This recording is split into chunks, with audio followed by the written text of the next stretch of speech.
The courtroom was silent, filled with hundreds of powerful alien beings from different corners of the galaxy. Some had wings, some had glowing skin, others were made of smoke. They sat in tall silver chairs, whispering to each other, wondering why a human was standing at the center of the room. His name was Leo Carter, a normal Earthman with no fame, no fortune, and no special skills. He looked confused, nervous, and completely out of place. His boots made a soft sound as he stepped forward. Surrounded by security bots and glowing walls, a loud voice echoed through the chamber. Leo Carter, by the will of the late Lord Vexer. You are the legal heir of his collection. Leo blinked. What collection? He asked, but no one answered him directly. A hologram appeared in front of him, showing the face of an old man with sharp eyes and a cold smile. It was Lord Vexer, Leo's distant uncle, a man he had only heard of in rumors. They said Vexer was a collector of rare and exotic life forms, including slaves. The hologram spoke. To my only blood relative, I leave my final and most valuable treasure. Treat her well, or the galaxy will treat you worse. The light dimmed, and the floor in front of Leo opened. A glass chamber rose slowly, filled with mist. The crowd leaned forward, curious and hungry for drama. Inside the chamber was a tall alien girl. Her skin was silver blue and shimmered under the lights. Her eyes glowed like two stars. Her hair flowed like liquid metal. She wore a thin white dress, and around her wrists and ankles were golden cuffs that hummed softly. She looked like art, not a person. Gasps filled the room. Even among the coldest species, some recognized her. Some feared her, some wanted her. Leo just stared, shocked. He had never seen any creature like her. The voice spoke again. She is now yours, Leo Carter. What are your commands? Silence. Everyone expected Leo to give the usual command. Bow, kneel, speak only when asked. But Leo didn't say any of those. He didn't move. He just looked into her eyes. And for a moment, it felt like she was looking straight into his soul. Then Leo said something that made the entire courtroom freeze. I'm not going to own anyone. Murmurs exploded in the chamber. Some aliens laughed, others shouted. A few stood up, offended. One of the lords barked. He refuses. A gift from Lord Vexer? Is this an insult? The voice repeated, confused. Confirm. Do you reject your inheritance? Leo nodded slowly. I don't care if she's the most valuable thing in the universe, he said. She's not a thing, she's a person. The alien girl lifted her head slightly, surprised. For a second, her eyes softened, like she had heard something she never expected in her lifetime. One of the guards stepped forward. Sir, this decision could cost you protection, credit, and your life. Leo looked around at the powerful beings watching him like he was prey. He swallowed hard, but he didn't change his words. Let it cost me, he said. She walks free. Suddenly, the golden cuffs on the alien girl started to glow red. Security systems began to activate. Sirens buzzed softly. The girl looked at Leo and whispered, You have no idea what you've done. Leo replied, I know what I didn't do. The chamber lights turned red, and an emergency warning appeared in alien text above their heads. Guards began moving in, trying to separate Leo from the girl, but she moved first, faster than anyone expected. Her hands glowed for a moment, and the cuffs broke apart like paper. She grabbed Leo by the arm. If you really meant what you said, she whispered, then run. Without thinking, Leo nodded. They sprinted toward the exit as angry voices and alarms filled the courtroom. Leo had no plan, no ship, no idea what he had just started. All he knew was one thing: he had made a choice. And the whole galaxy would feel it. Asterisk. The news didn't spread slowly. It exploded like fire in dry grass. Within hours, thousands of systems knew the story. A human freed a high-value alien slave in front of the Galactic Council. The headline ran in over 90 languages, on every major network, across stars and stations. Some called him a fool, some called him a hero, others called him a target, on a red desert moon orbiting Zinter 5. A group of alien nobles watched the replay of the event in silence. One of them, Lord Vakul, crushed his glass with a metal hand. He rejected power, he hissed. Humans were always soft. Another added, if that girl is who I think she is, then he didn't just free a slave, he released a weapon. Back on Leo's stolen ship, an old cargo runner called the Wanderer, he and the alien girl sat in silence. The engines hummed softly, floating through the black void of space. She was no longer wearing the golden cuffs, but the marks on her wrists remained, like shadows of chains. Her name was Erin, and now that she was free, Leo had no idea what to say. Why didn't you run on your own? He finally asked. She looked at him, her voice calm but sharp. Because running alone is different from being freed. Leo leaned back in the pilot seat, staring at stars he no longer trusted. I didn't do it to be a hero, he muttered. Erin didn't smile, but something in her eyes changed. Good, she said. Because heroes die even faster. Suddenly, a loud ping echoed from the ship's console. Incoming transmission. Leo tapped the screen, and a red warning appeared. Bounty issued. 500,000 credits for the capture of Leo Carter and subject. Erin dead or alive? Leo stared at it, shocked. Erin stood up, her voice cold now.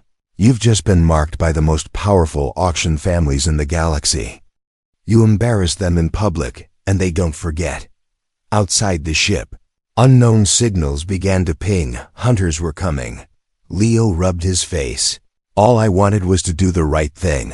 Erin walked over and looked him in the eyes. The right thing in the wrong galaxy gets you killed. Suddenly, the ship shook. Something had locked onto them. Brace yourself, Erin said, pulling him toward the control panel. Looks like your kindness has a cost. A sleek black ship appeared behind them on the radar. It had no name, no signal, no ID, only one thing blinking. Hostile. As red lights filled the cockpit, Leo didn't feel regret, only a strange mix of fear and purpose. He looked at Erin. Let's make it out of this alive, she smirked, finally.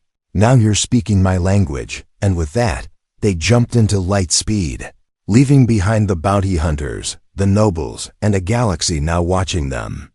With deadly interest, let me know if you'd like a thumbnail concept. Mini title for this episode, like Bounty on Mercy, or If. The ship floated in deep space, far from trade routes and military scanners. The stars outside blinked like quiet watchers, but inside the Wanderer, silence wasn't peace, it was pressure. Leo had questions, too many, but every time he looked at Erin, he held them back. Something about her made silence feel heavier. She stood in the ship's dark observation deck, staring at a glowing nebula. Her silver-blue skin reflected the light, but her face looked empty, like a statue remembering pain. Leo finally spoke. You've been quiet since we escaped. She didn't turn around. You should have left me in chains, she said softly. Leo frowned. Why would I do that? Erin turned slowly, her eyes colder than before. Because the people who built me didn't make me to be rescued. They made me to end worlds. Leo blinked, thinking she was speaking in metaphor. But she wasn't. She walked over to a panel, tapped a few buttons, and pulled up an old hidden file, a sealed data recording. The screen flickered to life, showing images of destruction. Planets burning, cities crushed by strange blue energy, ships falling from the sky. In the middle of it all was her, Erin, floating, glowing, eyes bright with power, a weapon in the shape of a girl. I was engineered, she said, not born. Genetic war code, advanced weaponry hidden inside nerves and blood. My masters called me Project Seraph 9. Leo stepped back. You're saying you destroyed all that? Erin nodded, eyes lowered. I was controlled, programmed to obey. Until the last day, when I disobeyed an order to wipe out a refugee moon. That's when they chained me. She walked past Leo and sat down. Your uncle didn't save me out of kindness. He wanted to unlock my mind again, to sell me to the highest bidder. Leo sat across from her, trying to process it all. But you broke your own cuffs, he said. You still have power. She shook her head. Only fragments. Most of my abilities are locked in a hidden part of my brain sealed by a failsafe. If I try to unlock it, it might kill me. Or kill everyone around me. Leo stood and looked at the screen again. Images of fire, war, and a younger Aaron hovering like a ghost of death. So what now? He asked. Do you want it back? Aaron looked up at him. Do you want me to get it back? Leo didn't answer immediately. He stared into space for a long time, thinking, feeling the weight of her question. No, he said finally. I don't want a weapon. I want a person who chooses what they become. Aaron studied his face like she didn't believe him. Then for the first time, a small, real smile touched her lips. Just a flicker, then gone. But in that moment, something changed between them. Not trust yet, but the beginning of it. Suddenly, a loud alarm echoed through the ship. Another incoming signal. This one encrypted. Leo rushed to the console. A message played on a loop. A robotic voice speaking. To the one who freed the Seraph. If you seek answers, come to the ruins of Station Delta 47. She was born there, and something has awakened. The signal ended. Silence returned. Aaron looked at Leo, her face serious now. That station was destroyed years ago. If someone's calling from there, they're either a ghost or a trap. Leo didn't flinch. Let's go meet the ghost, he said, and with that, the wanderer turned toward the next piece of the puzzle, carrying two fugitives, one human, one weapon, with the entire galaxy. Watching, waiting, and hunting. The darkness of space was no longer silent. Something was following them, behind the wanderer. In the void where signals die and stars whisper, a hunter ship moved like a shadow, black, silent, invisible to radar, but alive. Its name was the Widow, and its pilot hunted for sport. Not credits. Inside the wanderer, Leo couldn't sleep. The message about Station Delta 47 kept playing in his mind. Again and again. Why would someone invite them to a place that no longer existed? Aaron sat in the engine bay, fixing a loose wire. Her fingers moved fast, precise, like muscle memory from a life she didn't choose. She didn't need rest, not really, but she looked tired anyway. Leo walked in and handed her a drink. Nutrient. Coffee, he said with a small smile.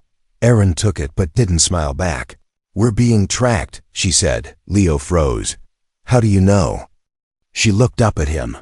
Because I can feel it. Someone out there wants me back. Suddenly, alarms rang out. Hostile proximity detected, the ship's voice said. Rear sensor breach. A thin red dot appeared on the radar. No name. No ID, just death moving closer every second. Leo ran to the pilot's seat. How are they this fast? Aaron tapped the screen. They're using dark tech unregistered drive. This isn't just a bounty hunter, it's a collector. The lights flickered. A hacking attempt. They were trying to shut the ship down without firing a single shot. Aaron stood behind Leo, her voice steady. If we let them board, I won't go back in chains. Leo nodded.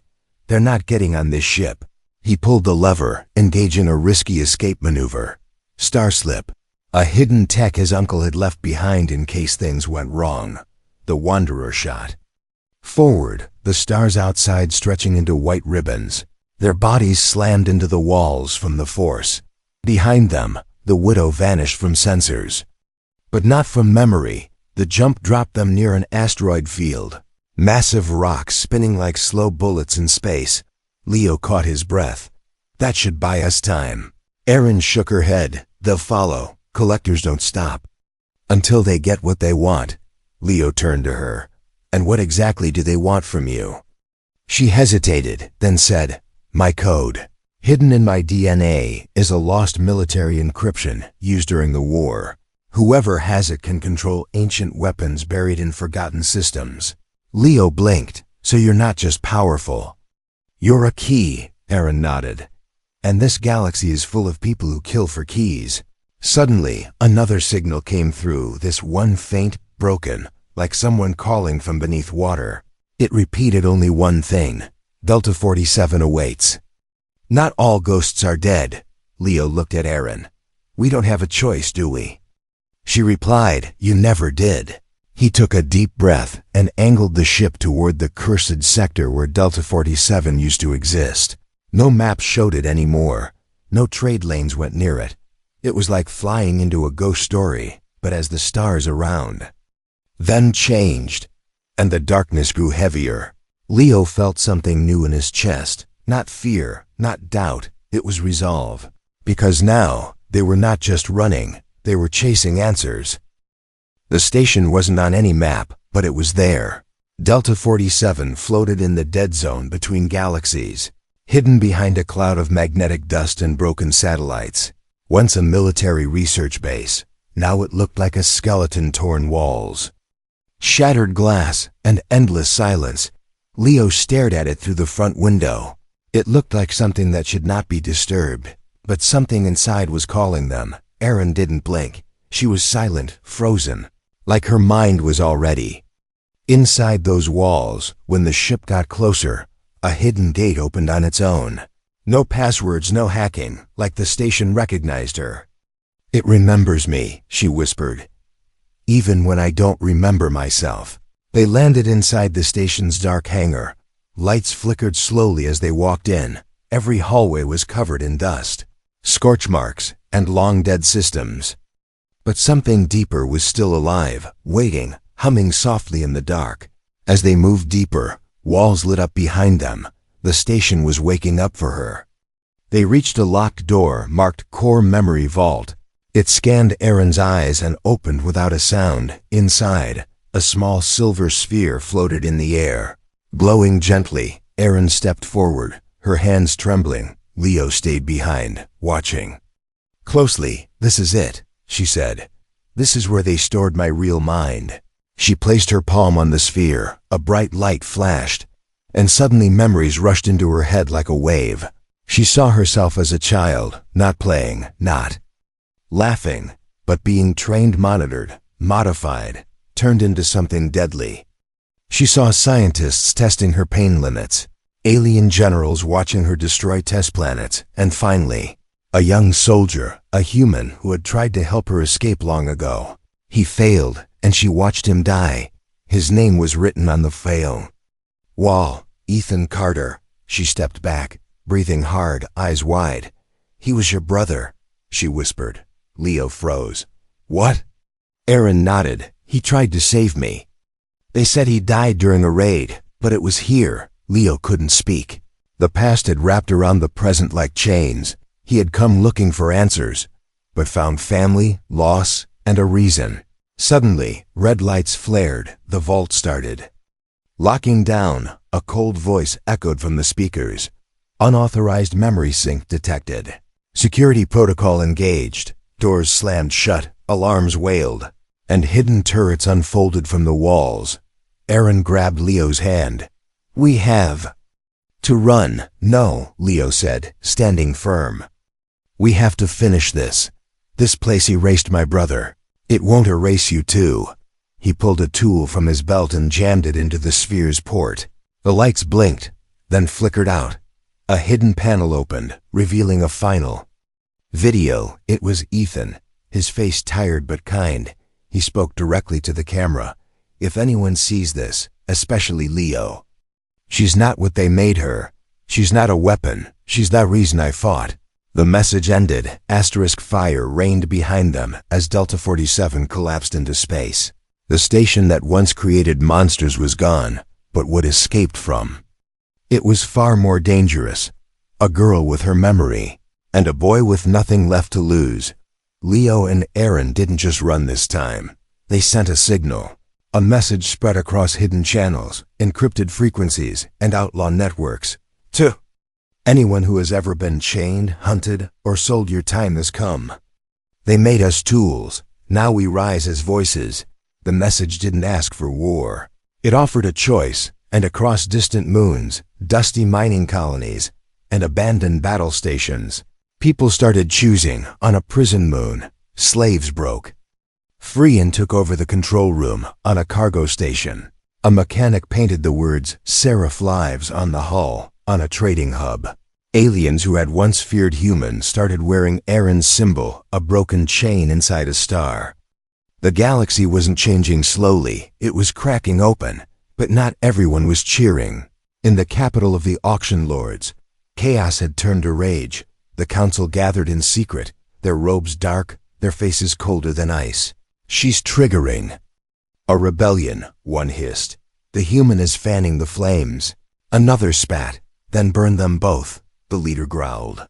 They unleashed the silencers, a deadly team of biosoldiers, designed for one purpose only: kill and erase. Meanwhile, aboard the Wanderer, Leo watched the rebellion grow from the shadows. He didn't speak much, but he watched the stars like they were puzzle pieces falling into place. Aaron stood next to him, now dressed in dark armor, stitched with tech she'd built herself. She wasn't just a runaway anymore. She was a symbol. She didn't ask for it, but she didn't run from it either. "We started something we can't stop," Leo said quietly. Aaron looked ahead. "Then we make sure it doesn't stop us."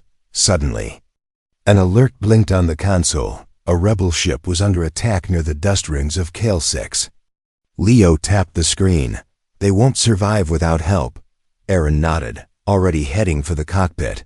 They flew straight into danger, knowing it was a trap, but that didn't matter anymore. They weren't fighting for safety, they were fighting for something bigger. As they reached the battle zone, laser fire lit up the dark like a storm of red stars. Silencer ships circled the rebels like wolves around a dying flame. But then the Wanderer dropped into the middle of it. Aaron jumped into action, her fingers flying over the controls. Systems she didn't even remember knowing suddenly came back to her. She moved like she was born for war, not because she wanted to fight, but because she had finally chosen why to fight. Leo sent out one message across all rebel channels: "We're here, and we're not leaving. If you want to be free, stand now," the rebels answered. Ships turned, weapons lit up, and for the first time in years, the enslaved fought back. The battle wasn't just won, it was remembered. The day the galaxy realized the hunted had teeth. And somewhere far away, in a golden throne room, the council watched in silence. For the first time, they were afraid. The silence that followed felt sacred. Aaron was crying now.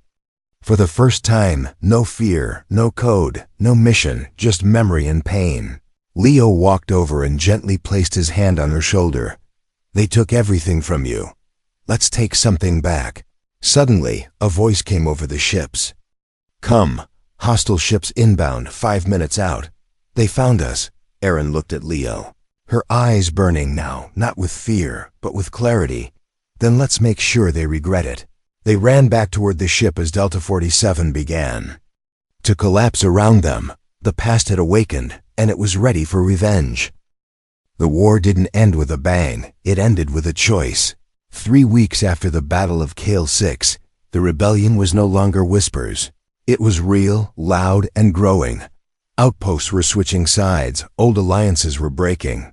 Even bounty hunters had stopped chasing Aaron and started protecting her. The hunted had become the leaders, and now Leo Carter, a human with no title, no army, and no plan, stood at the center of a meeting that would decide the fate of a galaxy. The room was high above a desert world, made of black stone and open sky. Around him sat powerful rebels, ex-slaves, alien diplomats, and rogue commanders. At the far end sat the unified council, a mix of former enemies now pretending to be friends. In front of everyone stood Aaron, calm, unreadable. She had earned their respect. But now they wanted something more. One voice rose from the crowd. "We need structure," it said.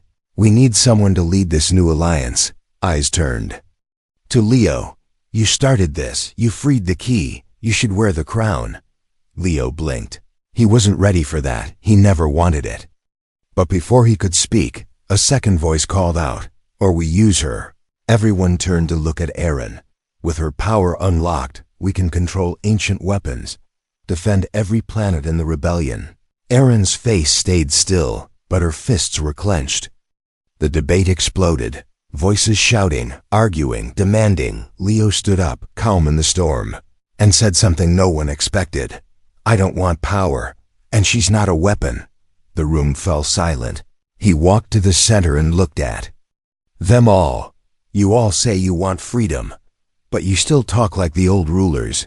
You don't want peace, you want control. I won't be your symbol, and she won't be your sword. Erin looked at him, surprised. Even she hadn't expected that. One council member stood angrily. Then what do you suggest? Who will protect us from the next war? Leo smiled, not with pride, but peace. You will, he said, looking around the room. All of you.